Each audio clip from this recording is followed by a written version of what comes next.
એક જ જગ્યાએથી બે બીચ જોવા મળે છે. 1617ની સદીની આજુબાજુના છે.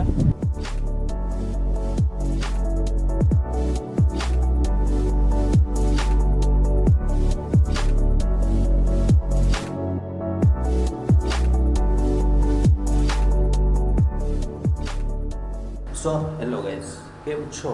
ફરી એકવાર તમારું હાર્દિક સ્વાગત છે મારી યુટ્યુબ ચેનલ ટ્રાવેલર વિથ. અને આજે આપણો છે ગોવાનો બીજો દિવસ. વરસાદ ધીમે ધીમે ચાલુ થયો છે. જો આમાં આપણે બહાર નીકળાય છે ત્યારે તો ધીમો ધીમો વરસાદ ચાલુ છે. હા, આપણે નવી જગ્યાએ જઈએ. આજે બે નવી જગ્યાએ ગઈ હતી છે, ત્યાં જઈએ અને ત્યાં વિડીયો શૂટ કરીએ અને ત્યાંની ઇન્ફોર્મેશન આપીએ. અને ગાઈસ, વરસાદમાં કંઈક ગોવા આવું દેખાય છે. ચારે બાજુ હરિયાળી ઉપર તારીઓ અને આખું મસ્ત એવો ગોવા વરસાદમાં.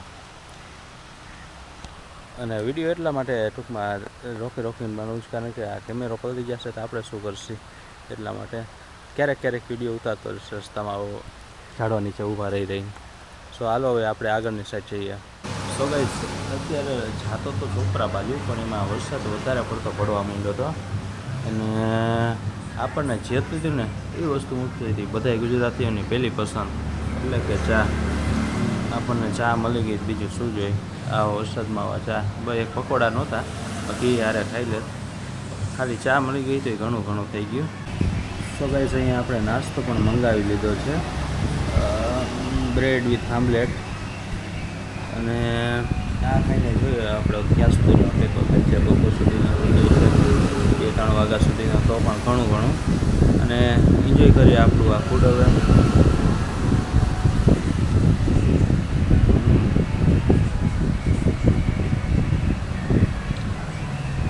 ગોવામાં આવીને આમ ફૂડ છે ને એન્જોય કરવાની બહુ મજા આવે.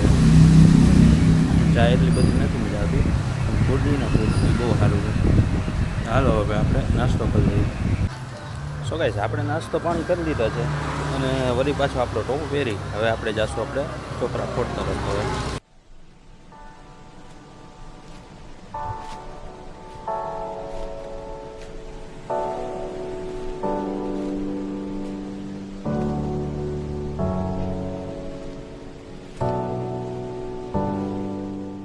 અત્યારે આપણે પહોંચી ગયા છીએ Chopra fort, ચપોરા fort.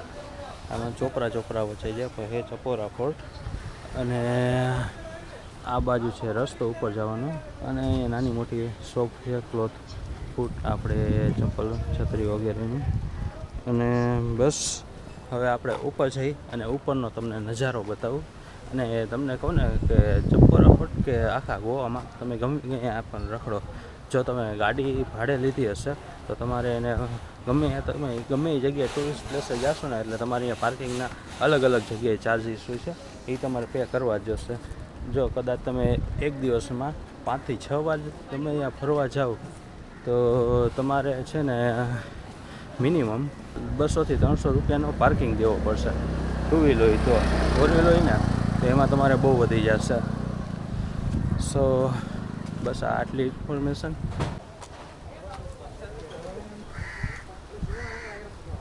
So guys, અત્યારે આપણે પહોંચી ગયા છીએ ગોવાના સૌથી ફેમસ ટુરિસ્ટ પ્લેસ ઉપર, ચપોરા ફોર્ટ તરફ. અને આ બાજુ છે રસ્તો ચપોરા ફોર્ટ તરફ જવાનો. અને આ એ જ ફોર્ટ છે જ્યાં દિલ ચાહતા હે મૂવીનું શૂટિંગ થયું હતું, જે આગળ જતા ખૂબ જ વાયરલ થયું હતું. સો ગાઈસ, અહીંયા તમારે ઉપર જવા માટે થોડું ઘણું ટ્રેકિંગ પણ કરવું પડે છે. આપણે વાંથી લઈ અને ઉપર વાં સુધી, એમાં ઝાડવાડું છે એટલે નહીં દેખાય, પણ જેમ તમે ઉપર ચડતા જશો ને તેમ તમારો થાકોડો ઓગળી જશે, કારણ કે રસ્તામાં આવા અમેઝિંગ એવા વ્યૂ તમને જોવા મળશે. અને બસ હવે આપણે ઉપરની સાઈડ જઈએ અને ત્યાંના નેચરનો જે વ્યૂ છે એ આપણે એન્જોય કરીએ.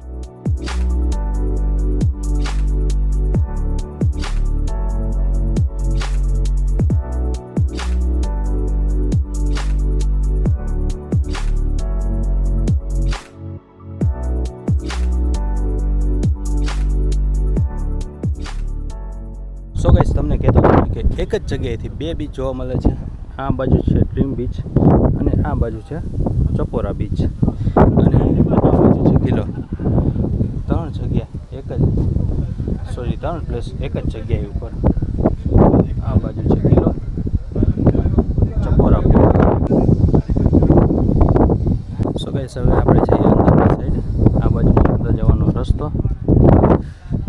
કિલ્લા તરફ જવાનો રસ્તો.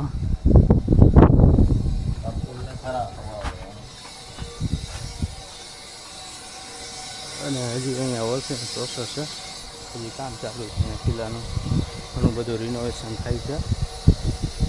અને હવે તમને કહું આપણે કંઈક સારી એવી જગ્યાએ જઈએ અને કંઈક સારો એવો વ્યૂ આવે એ તમને આમાં વિડીયોમાં બતાવું. સો ગાઈસ આ ફોર્ટ છે ને એ આદિલશાહી કિંગે બનાવ્યો હતો અને પછી પોર્ટુગલ્સે આ કિલ્લો પાછો રિબિલ્ડ કર્યો. અને મરાઠા અને પોર્ટુગલ્સ વચ્ચે ઘણી બધી બેટલ થઈ હતી આ કિલ્લા માટેની. અને બીજી વાત કરું ને તો અહીંયાથી આખી સીનો જે આખો વ્યૂ આવે છે એ આખો અમેઝિંગ છે. જે લેયર આવે છે ઉપરથી અમેઝિંગ. તો ગાઈસ આ પથ્થરોથી આખો કિલ્લો બનાવવામાં આવ્યો હતો. અને આ તમે પથ્થર જોઈ શકતા હોય ને 1627ની સદીની આજુબાજુના છે. ત્યારના હજી એટલા મજબૂત છે કે ટૂંકમાં આને ભાંગીને પછી આ કિલ્લો પાડે છે અને રિનોવેશન કરે છે. તો તમે વિચારો કે કેટલી હદે આ મજબૂત પથ્થર હશે. અને જેમ કહેવાય છે ને કે જૂનું હોય એટલું જ સારું. આ જૂના પથ્થર છે એટલા જ સારા છે અને મજબૂતાઈવાળા છે.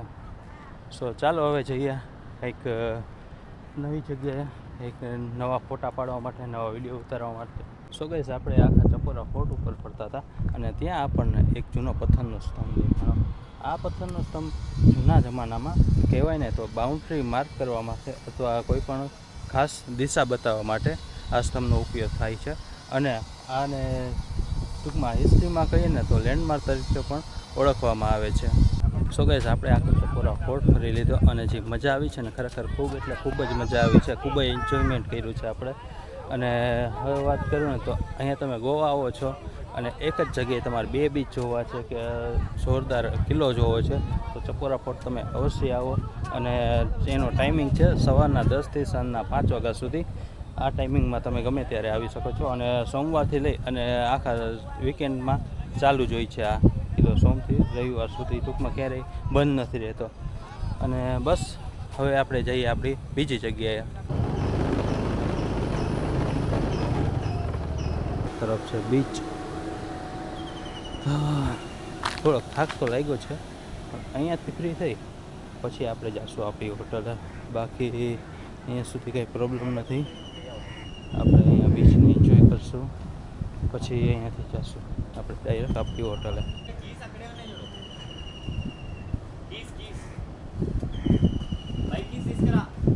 તો અત્યારે તો આપણે પહોંચી ગયા છીએ વાગેટર બીચ તરફ. આખું વાગેટર બીચ. અને હવે અહીંયા થોડા ઘણા ફોટો સ્પોટ પણ આપેલા છે જે મેં તમને હમણાં વિડીયોમાં આની પહેલાં વિડીયો બતાવી. અને હા એક હાર્ટ, આની અંદર તમે ફોટોગ્રાફી કરાવી શકો છો. સો ગાઈસ આ બીચની ખાસિયત એવી છે ને કે અહીંયા તમને ઘણા બધા આવા બ્લેક રોક્સ એટલે કાળા પથ્થરો જોવા મળશે. અને જે મોજા એની સાથે અથડાય છે અને એનો જે વ્યૂ આવે છે એ આખો નેક્સ્ટ લેવલનો છે. અને આ જોઈને આખી વાઇબ્સ અને આખી જે મોજ આવે છે એ નેક્સ્ટ લેવલની મોજ છે. અને એટલામાં તો એટલો વ્યૂ છે. અને બાકીનો વ્યૂ તો સામેની સાઈડ છે આખો ગ્રીનરીવાળો આખો લુક છે. અને પાછળ નાનકડું રેસ્ટોરન્ટ બહાર અને આખો અહીંયાનો આ બીચ.